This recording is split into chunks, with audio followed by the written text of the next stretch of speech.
G'day and welcome to another edition of Hef's Homebrew Wednesday, and today I'm going to do a tasting of what I was calling my Galaxy Lager, but I've decided I need to be a little bit more creative with the names of my beers, so I am calling this one the Hitchhiker's Guide to the Galaxy Lager, a nod of course to Douglas Adams and his novel Hitchhiker's Guide to the Galaxy, BBC radio series, TV series, and later on a motion picture also. Galaxy Lager, so uses Galaxy hops. It is based on Kingsley's Passion Fruit Cerveza. If you'd like to know a little bit more about that beer, then Little John has done a couple of videos on that, a brew day video and a tasting video. Which I'll try and remember to link in either the description or a comment. So the Passion Fruit Cerveza, from memory, that is the Cooper's Mexican Cerveza tin, kilo of light dry malt, 200 grams of dex, and 200 grams of Carapils.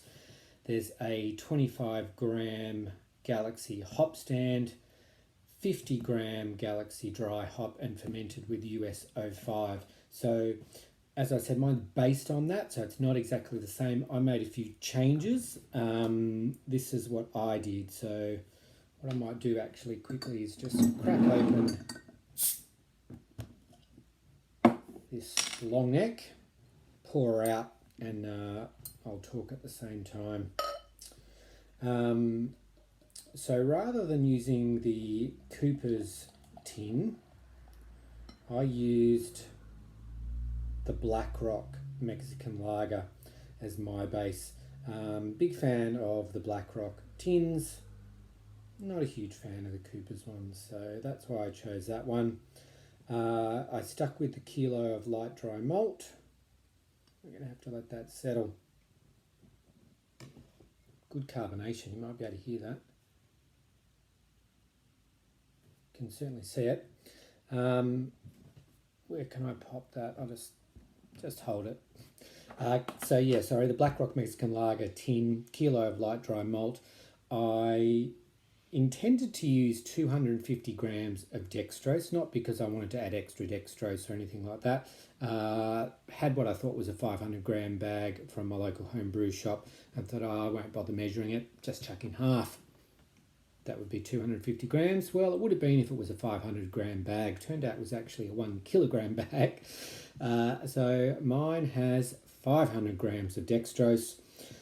And then with the malt, I used the 200 grams of Carapils as per the recipe, but I also used 100 grams of Carahell. So that was 300 grams of grains all up in a cold steep. Did the 250 grams of Galaxy in a hop stand. I used spring water. I did not ferment with US 05. I thought it was a perfect chance to try out Novalager, so I used 2 packets, so 22 grams of Novalager, and I also did the 50 gram dry hop of Galaxy. Original gravity was 1050, which obviously can be explained by the 500 grams of dextrose if you do a little bit of working out in your head there. The dry hop was on day 5. I pitched the 2 packs of Novalager dry, pitched at 19, fermented at 12 degrees Celsius. I held it there for 5 days. Day 5 we were down to 1020, did the dry hop of the 50 grams of Galaxy, and then started raising the temperature. A couple of days at 15, couple of days at 16, to finish off at 1010, and then cold crashed for a few days after that before bottling. It was 23 litres as well. So there you go, that's how she went. I brewed on the 22nd of October, bottled on the 4th of November. it is now the 31st of December, so roughly it's been in the bottle for almost 2 months now, so plenty of time. Let's have a look at it. Pretty clear, pretty clear. Bit of chill on the glass there, but yeah, that's pretty good in terms of clarity. It's a deep golden colour, good carbonation. As I said, I bottled most of them with card drops, 2 card drops per long neck.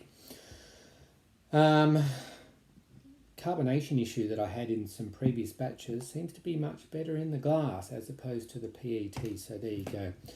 Poured with probably a good 4 fingers of just off-white head, and we've still got a decent head there at the moment. I'll just really carefully top it up. This will possibly introduce a bit of haze now on a second pour, but we'll be very gentle. Alright, time's getting away, so I'll try and speed this up. Aroma. The aroma is primarily coming from the Galaxy hops there. So it's that passion fruit, tropical fruit type smell. Yeah, not getting much in the way of malt.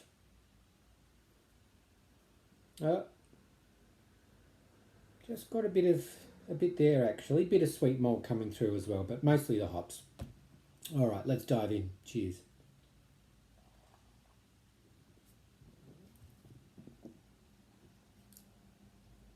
Okay, it's a light to medium body.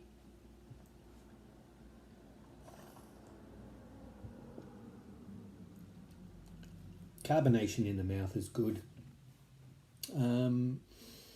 There's a bit going on there in terms of the flavour. There's a few aspects to this.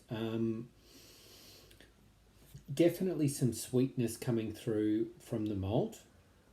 There is a whack of that fruitiness from the Galaxy hops. Little bit of bitterness there. But it doesn't linger. Look, what I have noticed is there's a bit, before I get to that, there's a bit of dryness about the finish as well, which is nice.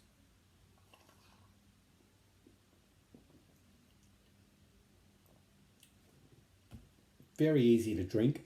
The ABV, which I didn't mention before, so from 1050 to 1010 gets you 5.25%. Bottle conditioning, approximately 5.75%. It's reasonably clean, reasonably crisp as well. I guess the biggest question with a kit beer is there any kit twang? And look, you can tell it's not an all grain beer. There's no hiding that. But kit twang? Not really. I guess what I was going to say before was that, and if you're a person who bottles, this to me I think is one of the disadvantages of bottling. And I guess some of it you can put down to aging, but each bottle, for whatever reason, has just been a little bit different. The one that I had last night was a little bit crisper in terms of the finish. This one, it's a bit more of a lingering sweetness. It's not quite as snappy on the finish. Still really nice though. I'm really happy with the way that this one turned out. This will be a definite rebrew. I think next time I will be a little bit more careful and just do the 250 grams of dextrose. I'd be really happy with the final ABV of 5.25%. I might experiment with a little bit more hops. My local brew shop sells the hops in 50-gram bags, so I've got to buy 2 bags anyway. It gives me 100 grams to play with. My reasoning is I might as well use all 100 rather than leave 25 grams behind. So maybe a little bit more in the hop stand and a little bit more in the dry hop as well, but overall really nice beer. Very happy with the yeast, very happy with the result. I've never done Kingsley's passion fruit cerveza as per recipe, but I'm assuming that's probably a little bit lighter, a little bit less in terms of malt, sweet malt in the taste profile, but I'm pretty happy with my version, as I said. What's next? Well, this was my last brew of 2023. I only brewed, did I brew 3 or 4? I brewed a Pacific Ale, Hefsol Dark Ale, Five Islands Amber Ale, and the Hitchhiker's Lager. So 4 brews, not very prolific. Really would like to do more next year. I have got the ingredients for my next one, which I'm hoping to put down early in the new year.